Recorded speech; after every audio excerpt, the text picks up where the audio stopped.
RK நகர் இடைத்தேர்தலில் மறைந்த முதல்வர் ஜெயலலிதாவின் இறுதி அஞ்சலிக்காக ராஜாஜி ஹாலில் வைக்கப்பட்டிருந்த உடல் போன்ற மெழுகு பொம்மையை தயார் செய்து பிரச்சாரத்திற்கு பயன்படுத்தியது ஓ பன்னீர்செல்வம் அணி. இது பலரையும் முகம் சுளிக்க வைத்தது.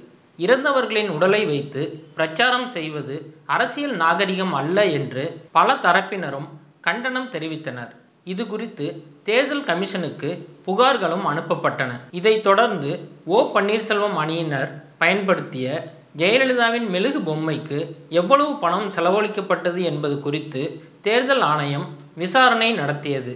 அந்த மெழுகு பொம்மையை தயார் செய்தது யார், அதற்கான பணத்தை கொடுத்தது யார் என்று பல கட்ட விசாரணையை மேற்கொண்டது தேர்தல் ஆணையம்.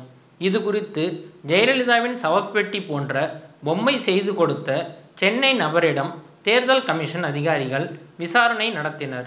இதில் சவப்பெட்டியுடன் ஜெயலலிதாவின் உடல் இருப்பது போன்ற பொம்மையை செய்ய 6.5 லட்சம் ரூபாய் செலவானதாக தெரிவித்தார் அந்த நபர். மேலும் அந்த சவப்பெட்டியின் மேல் தேசிய கொடியும் போர்த்தப்பட்டு இருந்தது.